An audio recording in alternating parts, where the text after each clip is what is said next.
to another day of adventures with Wes and Jeff, and I am in the state of Minnesota, and I am at a place called Grand Portage, and I'm getting ready to board this boat here, the Sea Hunter 2. It's gonna take me over to Isle Royale National Park, and this will be number 58 for me to go to national parks. It's on an island, obviously, out in the state of Michigan. So it's upper state out in Lake Superior.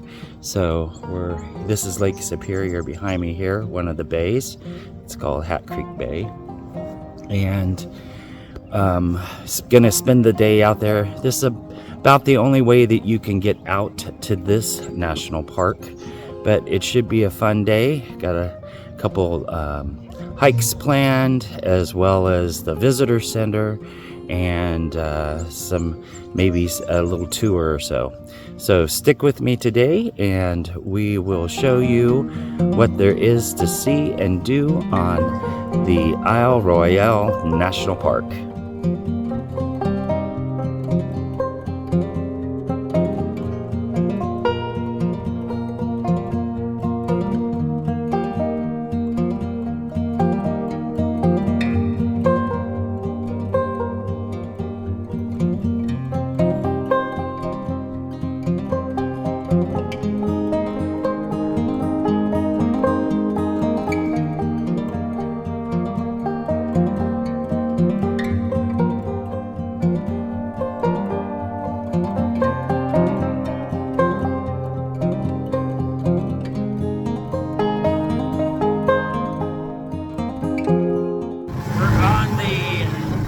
Sea Hunter 3 on our way out to Isle Royale, and there's a lighthouse right out there.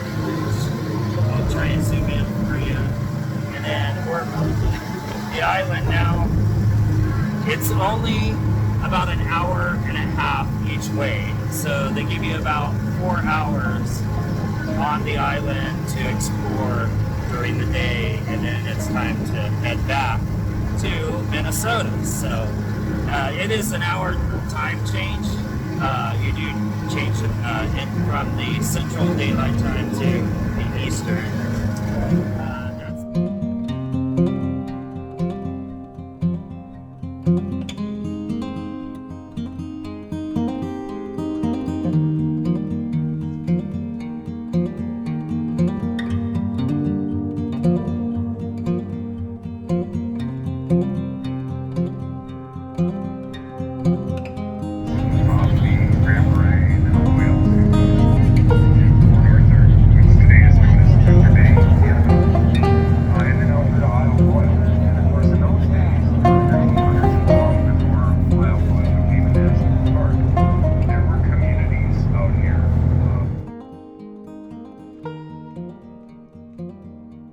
We have landed here from the Sea Hunter 3 from Minnesota over to Michigan, and we are at the Windigo section of Isle Royale, which is in the southwestern corner closest to Canada. And the Windigo name came from a Windigo mining company that was here mining copper back in the 1890s until 1892.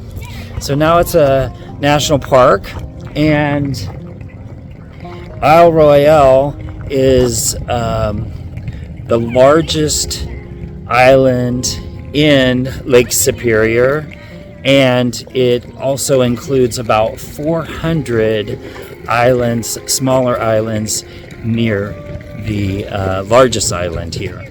So today I'm going to do a couple hikes, and I'm going to go to the visitor center. I'm going to have lunch out here, and hopefully the weather holds up and I have a good visit.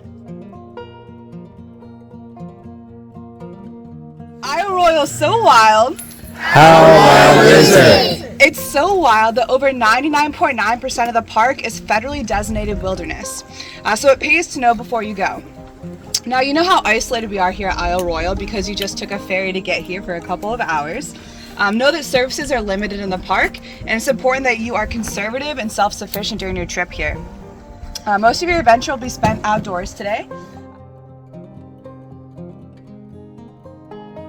I'm here outside the visitor center at Windigo section of Isle Royale, and it talks about the wildlife that lives here. It's the moose and the gray wolf, as well as birds and a few squirrels and different things like that.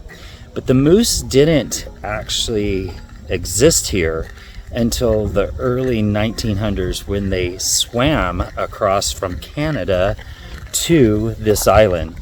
So in early 1900s, that's when that happened. So there's a healthy population of moose here on the island. Hopefully I'll get to see one today, maybe at a distance, because they can be dangerous, especially if they have a calf. The other thing that is here predominant is there's about 31 wolves that live on this island. The gray wolf came here in the 1940s, and they actually feed on the moose, but the moose protect themselves, so there's no problem there with those two interacting, except the moose will protect themselves, especially if they have a calf. They will use their hoofs to the power and really do damage to the wolf. So those are the two things. The other smaller little animals, they just kind of want what's in your lunch pack, but other than that, not harmful. So you do have to kind of watch out for the moose, because a nice visitor center that's just up the hill from the boat dock. I was going to give you a little tour of the nice little remodeled modern visitor center. So when you walk in, there's nice exhibits about the park and the animals, the wildlife.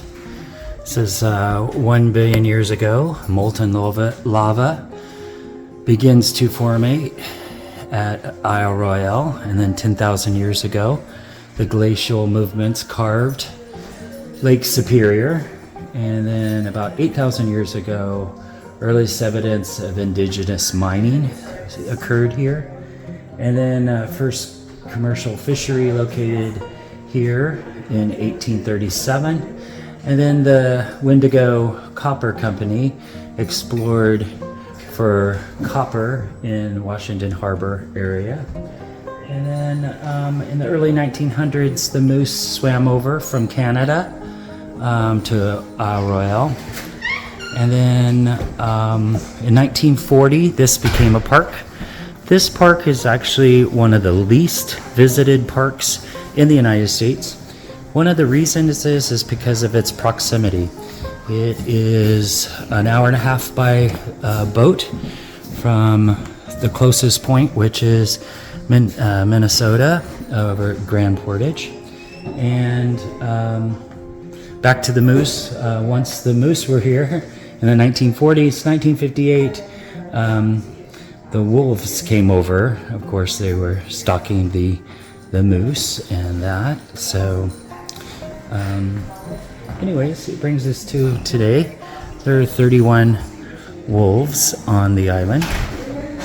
There was a boat that used to come over here. It did sink. It's called the America in 1928. And our captain pointed out where its final resting place is. And this is one of the lighthouse beacons. That there's a lighthouse just off. It's called Life at Rock of Ages. Rock of Ages is a Coast Guard automated lighthouse, And they have a store here. They have the visitor center, of course, and then they have information booth by the park rangers, as well as a little store. Looking for Jeff's puzzle. I don't see it. We'll probably have to shop for one. But so the big deal here is the moose. I haven't seen a moose, but they do shed their antlers, and they have a bunch of antlers down at the boat dock. But this is a skeleton of a moose that did live here, and big hooves, and they can do a lot of damage to people, but they're pretty docile animals. So the first hike I'm going to do here at Isle Royale National Park is called the Windigo Nature Trail. It is 1.2 miles, and it loops from the visitor center where the boat docks are all the way around and makes a big loop and ends up back at the visitor center. So they're really good here. The park rangers time the arrival of the folks come in from the mainland over in Minnesota, Grand Portage over to here. Along the Windigo Nature Trail, first thing you notice is it's extremely lush and lots of healthy plants and trees. So it's a little incline starting off from the visitor center and going into the forested area. And there's these raised wood boardwalks in case there is water running down the slope. They have markers. There's a lot of ferns and different green plants with huge leaves. One of the first things I thought was very interesting are these plants that have this mucus white stuff coming off, like in a little pot, and it's coming off the leaves, and it looks like soap suds or something. So I'll have to find out about that from the ranger, but you can see where it is excreting this white stuff. Like I said, it looks like soap suds, and it comes from the bark of this green foliage.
here on the nature trail.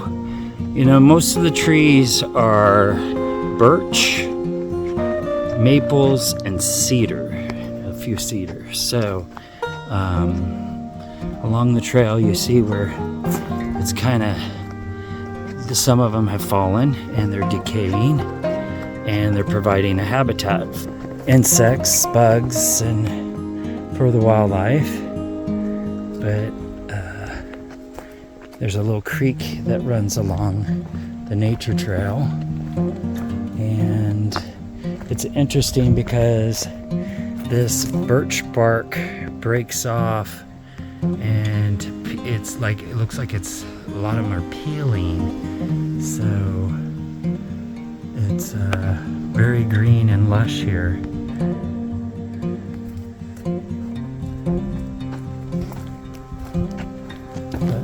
A lot of trees that have fallen obviously are starting to decay and giving life and a home for other insects and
At this point, I have done the nature trail, and it's that way for decision making. It's that way about a quarter mile to their campground, or I can go the opposite direction, which is around that little picnic area over to Feldman Lake Trail. But it's a 3.2, and I have to be very cognizant of my time because I have to be back to the boat by 1:15, so only have about an hour. So not enough time to do that, but there's some great views of the bay here, and there's a couple kayakers that just took out across the bay. So they're kayaking the right direction because we're starting to get a little bit rougher seas here. Well, seas, this is a lake. Lake is starting to get more choppy. So, and they do have a store and, like I said, a campground. Might take a hike down to the campground, check that out, because the campground is for, they have backcountry hiking as well, but there's an established campground here on the island on this side.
The campground, the Washington Creek campground, they have these little shelters where you can get in out of the elements. I mean, I was surprised. I thought it would just be tent camping only, but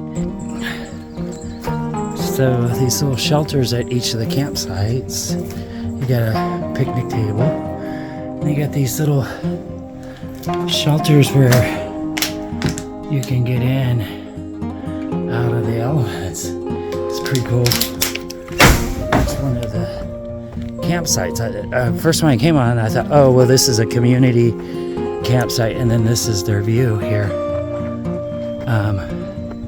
So I thought, oh, well, everybody brings it to the same one, similar to what we experienced at Katmai. But you know what?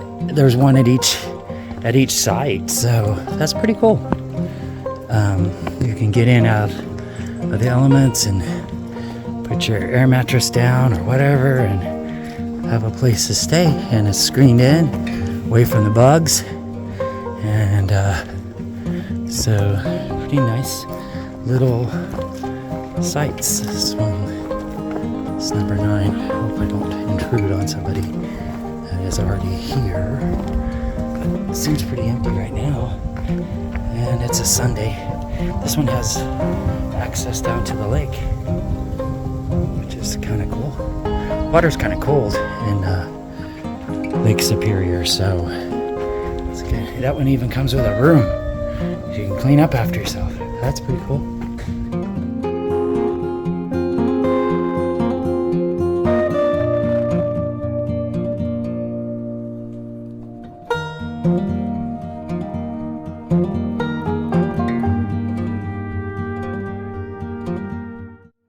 Now, as researchers, we would have already been here once this season, or this year, and hopefully you were wearing something warmer, because we would be here during January and February.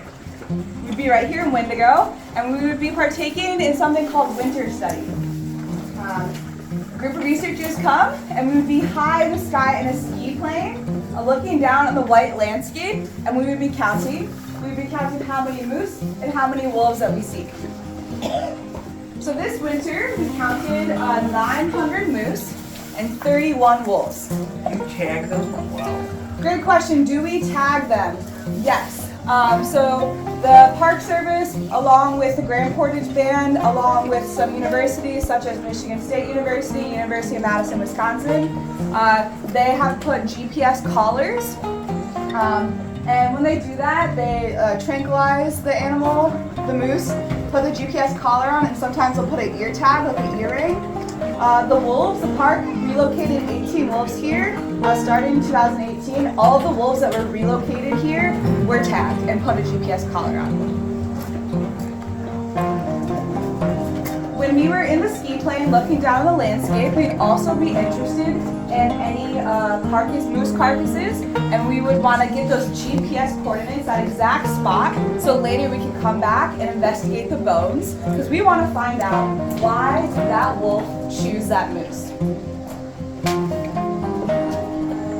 So now, it's summer, and we have a whole slate of projects. The one that will take most of our time is our quest in retrieving those moose bones, going to those GPS spots and getting those bones from those kills that we saw this winter. And we'll do this by hiking, but maybe not any of the hiking that y'all did while you're here, because we're gonna go off trail. We're gonna go straight that way, up the ridges, down through the valleys, through the swamps, places no sane person would ever want to go. Each bone that we would find, we would put it in our pack, and then we'd hike back to Windigo and give the bones to researchers for them to analyze. So these are all the bones that we have found. This is an antler of a moose, and bull moose, male moose, grow and shed antlers each year because they are a show of wealth and health. The year that this bull moose grew these antlers, he would have two of them right on either side of his head. He was saying, I am so strong, I am so healthy, I can afford to waste energy and grow these antlers. And this show of health and wealth and strength is particularly appealing to cow moose, female moose. Now, did anyone see a bull moose while they're here today, or while they were at Isle Royale? If you were to see a bull moose right now, their antlers don't look like this. They're brown, they're covered in a tissue called velvet, and this is a really interesting tissue. It's kind of soft, it's a living tissue, so underneath are blood vessels, and it's actually the fastest known growing tissue, and it grows about a 1/4 inch each day in July when the antlers are growing at their fastest rate. So if you look closely, you can see the indents from blood vessels that would lie underneath the velvet tissue. Now towards the end of the summer, moose starts to get itchy, and of course, what do we do when we itch? Scratch. We scratch all the velvet off of their antlers, and finally, they're ready for what they were made for. Impressing girl moose and competing with other bull moose. We'd be interested in any bone that tells us why that wolf chose that moose, and we'd be interested in this bone. We'd actually be interested in the teeth that are missing in the front here. They're really neat. They're like trees. And if you cut the teeth in half, there's rings. And you can count the rings and tell you how old that moose was when it died. We'd also be interested in this bone. Any guesses on what this bone is? Leg bone. Leg bone. Arm bone. This is actually the foot bone of a moose. Wow. That's huge. It might not be obvious, but moose are actually ballerinas, and they walk around on their tiptoes. which causes their foot bone, their metatarsal, to be pretty long. This bone does most of its growth during the first year of its life. And if the first year goes pretty well, it's not too hot, mom has a lot of milk, the foot bone ends up being pretty long. But if the first year doesn't go so hot, mom doesn't have a lot of milk, it's too hot, we just don't like the heat, the foot bone is found to be significantly shorter. And what researchers found out next drew a new group of researchers to Isle Royale. Researchers found that moose with a shorter metatarsal, a shorter foot bone, the first year of the life is kind of stinky. They found out that the rest of the life isn't too hot either. Researchers found that moose with shorter foot bones, are more likely to have something like this happen when they get older. So this drew interest to a new group of researchers to Isle Royale, and those are the researchers who study the genesis of arthritis in humans. Because we don't know the genesis of arthritis in humans. And evidence here shows maybe that there's an environmental factor, but moose are closely related, so maybe there's a genetic component as well. So not only do these bones tell us about the life of a moose,